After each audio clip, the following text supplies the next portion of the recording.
Ok, donc un effet super cool pour un mouvement toon, c'est tout ce qui concerne les déformations, qu'on appelle également smear.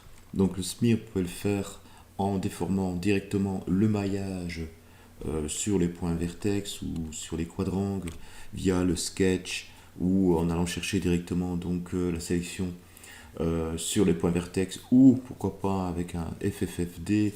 Enfin, il y a plein de techniques en 3D évidemment. Ici, ce que je vais vous montrer, donc c'est un petit script bien sympathique qui s'appelle le Beau Smear. Donc je vous montre ici un effet Beau Smear. Donc là, vous avez la pose normale, on va dire, hein, donc avec déjà ici des curve motion qui sont intéressantes. Et puis ensuite, hop, là on a un Beau Smear. Donc on déforme vraiment le maillage. Et puis on a ceci. Ok. Donc ça donne un effet vraiment super cool. Donc c'est une sorte de motion blur visuel, sauf qu'on ne va pas aller chercher un algorithme par-dessus l'image, on va créer directement le motion blur sur la déformation du maillage. Alors pour ce faire, on va utiliser le petit script Bosmir. Alors où il se situe, donc on le place, donc ce petit script, donc sur votre machine dans le menu Documents, dans Maya. Alors la version de Maya que vous utilisez, donc ici pour moi pour le tuto c'est 2023. Donc je vais ici sur le premier niveau dans Script, et puis je viens copier-coller donc Bosmir d'une part et également le parent tout surface. Important, on a besoin de ceci. Ensuite, ce Bosmir, on va venir l'intégrer dans Maya, donc avec un copier-coller dans la partie mail. Donc simplement ici, je sélectionne Bosmir, je viens chercher CTRL-C, et ensuite je vais dans Maya et je viens coller ici, CTRL-V, dans la partie ici, Python. Je sélectionne avec le clic gauche Bosmir et puis avec la roulette du centre, je maintiens la pression et je viens déposer ceci dans un channel préalablement créé. Voilà, c'est bien du mail, attention. Je vais l'éditer et je vais renommer ceci en Bosmir pour qu'il apparaisse dans mon channel Bosmir et je sauve dans tous mes shelves. Voilà, comme ça j'ai ma petite fonction qui est là. Et puis maintenant, on va un peu travailler avec Bosmir. Donc je vais vous montrer un peu comment ça fonctionne. Donc ici, j'ai déjà un petit mouvement. C'est vraiment pour le tuto. Hein, donc c'est pas un mouvement qui est spécialement fini, mais c'est pour le comprendre comment ça fonctionne. Donc on a un personnage, donc en particulier Mr. Button, qui regarde sur sa droite et ensuite il regarde sur sa gauche. Vous voyez, donc pour l'instant, il n'y a pas de smear entre les deux poses. Ici sur la frame 12, je vais me servir de petit script pour écraser un peu mon personnage et aller chercher un petit smear. Alors, pour ce faire, on va travailler uniquement sur le polygone. Donc, je vais hider tout ce qui concerne donc, les contrôleurs pour la manipulation. Donc, Alt 1. Voici. Et puis ensuite, je vais aller chercher le petit script. Alors, je vais le chercher ici. Voilà. Important, au préalable, moi je vous conseille fortement, je vous recommande de créer une caméra parce que évidemment le script Bosmir va interagir sur la caméra qui est sélectionnée ici. La résolution, je trouve qu'elle est déjà très intéressante ici par défaut en 18-12. Et par contre, là, la target, on va aller chercher donc les polygones qui nous intéressent. Donc pour ce faire ici, je vais ouvrir donc la hiérarchie de Mr. Button.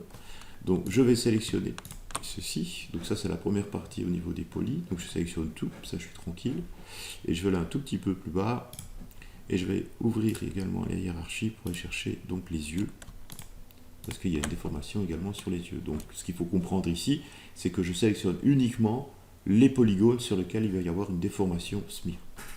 Ensuite de ça, donc dans le target, je viens chercher get, et je viens additionner, placer donc de la partie géométrie ici pour le script add. Voilà, comme ça il a bien repéré l'ensemble de mes polygones. Et simplement ensuite je viens cliquer sur Create Smear. Voilà.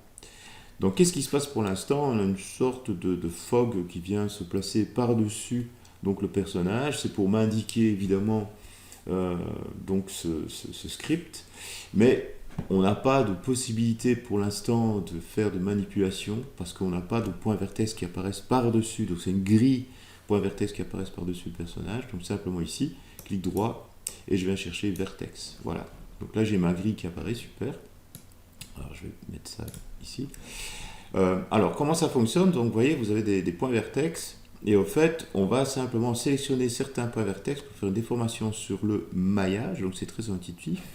Vous pouvez à tout moment modifier donc le fall off. Donc c'est-à-dire ici, je double-clique sur Tool Settings, ici, avec le clic gauche. Puis là, vous avez le Soft Selection et vous pouvez modifier le Soft Selection. Donc le fall off, moi je l'ai mis à 0,2 parce que par défaut, il peut vous être proposé à 5 par exemple. Là, c'est beaucoup trop évidemment. Donc vous pouvez modifier à souhait ce genre de résol.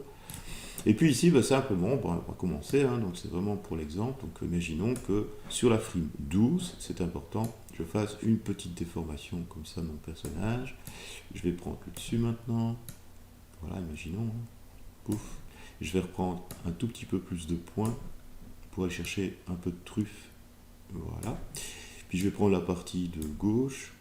Je vais tirer un peu dessus. Je vais être un tout petit peu plus concentré, focus ici. Ok.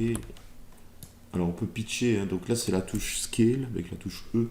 Donc on peut vraiment pitcher ou déplacer. Par exemple. Faire la même chose ici maintenant. Hop, voilà. Ici, je vais pitcher avec Scale, je vais déplacer. Vous voyez, c'est très intuitif, c'est super cool. Ouais. Tout ce qui est cartoon, au fait, c'est une bouffée d'oxygène par rapport à ce qu'on peut faire en animation 3D. Donc, on fait un peu ce qu'on veut. Là, je vais remodifier un peu mon nœud papillon. Ok. Donc, imaginons que, voilà, je vous dis, bah, c'est bon. Hein, donc, c'est pas fini, on est bien d'accord, hein, mais c'est pour l'exemple. Alors, ce qui est important ici, on va créer une keyframe générale sur ma timeline, donc key all mesh vertice, ok, comme ceci. Sur la frame 10, bah, il n'y aura rien, parce que pour l'instant, vous voyez, il y a un smear qui est présent, donc il y a le script qui déforme déjà mon maillage ici. Moi, je ne veux pas, je veux revenir sur ma pose d'origine, donc je vais faire un reset mesh, et là, je vais appuyer également sur key all mesh, comme ça, je crée une keyframe. Donc là, boum, on a les déformations, super. Et puis sur la frame 14, ben là aussi, je vais revenir sur un reset mesh et je vais aller chercher un key all mesh vertice. Toc, ok. Donc grâce à ça maintenant, hop, on a créé cette petite déformation qui est bien sympatoche. Et on peut retrouver bien sûr l'ensemble en cliquant sur Show Key in Graph Editor. Et comme ça, quand vous allez dans le Graph Editor, vous retrouvez également vos billes, parce qu'ici sur la timeline, vous voyez qu'il n'y a pas spécialement d'informations par rapport à ce mouvement. Ok. Donc très simple, très chouette, et évidemment à utiliser avec parcimonie, donc de temps en temps, on ne sait pas tout faire avec Smear, donc vaut mieux pourquoi pas revenir sur des fondamentaux et aller faire une déformation scale directement sur le personnage avec les contrôleurs qui vous sont donnés. Mais je trouve que, voilà, pourquoi pas aller s'amuser avec ce petit script. Voilà pour donc voilà, donc là ici je l'ai mis en mesh visibility. Donc voilà pour ce petit script bien sympatoche pour ce petit tuto.